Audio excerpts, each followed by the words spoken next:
اللہ اکبر اللہ اکبر۔ بسم اللہ، الحمد للہ، الصلاۃ والسلام علی رسول اللہ۔ السلام علیکم ورحمۃ اللہ۔ ربی اشرح لی صدری ویسر لی امری واحلل عقدۃ من لسانی یفقہوا قولی۔ آج انشاءاللہ سسٹرز ہم سورہ بقرہ کی آیت نمبر 183 سے لے کر 185 تک کو اسٹڈی کریں گے۔ آئیے اسٹارٹ کرتے ہیں۔ اعوذ باللہ من الشیطان الرجیم، بسم اللہ الرحمن الرحیم۔ یا ایہا الذین آمنوا کتب علیکم الصیام کما کتب علی الذین من قبلکم لعلکم تتقون۔ اے لوگوں جو ایمان لائے ہو، تم پر روزے فرض کر دیے گئے ہیں جیسا کہ تم سے پہلے لوگوں پر فرض کیے گئے تھے تاکہ تم پرہیزگار بنو۔ اس آیت میں اللہ جل شانہ ہمیں حکم دے رہے ہیں کہ اے ایمان والو، تم پر روزے فرض کیے گئے ہیں، یعنی روزے کی فرضیت آ گئی ہے اب، ٹھیک ہے۔ روزے کی جو ہے وہ فرضیت اس آیت سے پتہ چل رہی ہے، اس کا بتایا جا رہا ہے کہ اب روزہ جو ہے وہ تم پر فرض کر دیا گیا ہے۔ اور روزہ فرض کرنے کا مقصد کیا بتایا جا رہا ہے؟ لعلکم تتقون، تاکہ تم پرہیزگار بنو۔ اللہ پاک نے ہم پر روزہ فرض کیا ہے اس مقصد سے کہ ایک تو ہمارے اندر جو ہے وہ تقویٰ پیدا ہو، ہمارے اندر پرہیزگاری آئے، دوسرا ہماری پریکٹس کروانا مقصد ہے۔ پریکٹس کس چیز کی؟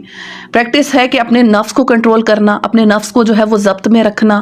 اپنے آپ کو جو ہے وہ ڈسپلن کرنا۔ ایک ڈرل ہے روزہ، آپ سمجھیں کہ ہمارے لیے ایک ڈرل ہے۔ اور پورا ایک ماہ کا جو روزہ، یعنی جو رمضان کے روزے 30 دن کے جو روزے ہیں، یہ ہمیں پراپرلی ایک پریکٹس کروانے آتے ہیں۔ ترک دنیا کی پریکٹس اس طرح سے کرواتے ہیں کہ دیکھیں، رمضان میں جب ہم روزے کی حالت میں ہوتے ہیں، کھانا پینا ہمارے لیے عام دنوں میں حلال ہے نا، ہم کھا رہے ہوتے ہیں، پی رہے ہوتے ہیں، کوئی اس میں مسئلہ تو نہیں ہے نا۔ لیکن روزے کی حالت میں جو حلال چیز ہے، یعنی جو کھانا پینا ہمارے لیے حلال ہے، ہم اس کو بھی چھوڑ دیتے ہیں، ٹھیک ہے، اپنے آپ کو چھوڑتے ہیں نا۔ اسی طرح اپنی نفسانی خواہشات کو جو ہے اس کو بھی کنٹرول کرتے ہیں، ان کاموں سے بھی ہم بچتے ہیں، کھانے پینے سے بھی اور اپنی نفسانی خواہشات سے بھی جو ہے وہ ہم اپنے آپ کو جو ہے وہ دور رکھتے ہیں۔ تو یہ جو ہے، یہ پورا ماہ جو ہے وہ ہمیں پریکٹس کروائی جاتی ہے، یعنی ایک حلال چیز کو بھی ہم ایک ماہ کے لیے جو ہے وہ روکتے ہیں، ایک اس کے اوپر ایک کنٹرول لگاتے ہیں۔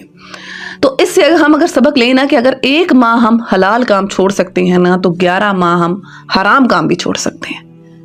یعنی شرارت ہمارے اپنے اندر ہے، خرابی ہمارے اپنے اندر ہے کہ ہم نہیں کرتے، کرنا چاہے تو ہم کر سکتے ہیں۔ جو کام ہم ایک ماہ کر سکتے ہیں نا، وہ باقی مہینوں میں بھی ہو سکتا ہے۔ تو رمضان کا اصل مقصد ہے ہمیں ترک دنیا کی پریکٹس کروانا، کہ دنیا میں رہتے ہوئے جو ہے وہ اللہ کے احکامات کے اوپر عمل کرنا، اپنے آپ کو کنٹرول میں رکھنا، اپنے آپ کو ڈسپلن کرنا، اپنے نفس کو قابو میں رکھنا، اپنے آپ کو صابر بنانا۔ روزے کا اصل جو مقصد ہے وہ انسان کو صبر سکھانا ہے، انسان کو ایک صابر جو ہے نا، صابر پرسنالٹی بنانا ہے۔ کیونکہ روزے کی حالت میں انسان صبر کرتا ہے، اپنے آپ کو روکتا ہے۔ اب کھانے کا دل کر رہا ہے، نہیں کھا رہا۔ اب اسی طرح اپنی نفسانی خواہشات کی طرف اگر اس کا دل چاہ رہا ہے تو نہیں کر سکتا، وہ اس کو روکا گیا ہے۔ تو یہ جو ہے، یہ پراپر ایک انسان کی جو ہے وہ ایک پریکٹس ہے، اور اس کو جو ہے وہ ایک سیلف کنٹرول سکھایا جاتا ہے کہ اپنے اوپر جو ہے وہ کیسے کنٹرول کرنا ہے۔ اسی آیت کے کانٹیکس میں آپ لوگ کے ساتھ ایک چیز شیئر کرنا چاہتی ہوں کہ جو شخص ہم میں سے، چاہے میں ہوں چاہے آپ لوگ ہوں، جو شخص ہم میں سے زندگی میں کوئی مفید کام یا کوئی بڑا کام کرنا چاہتا ہے،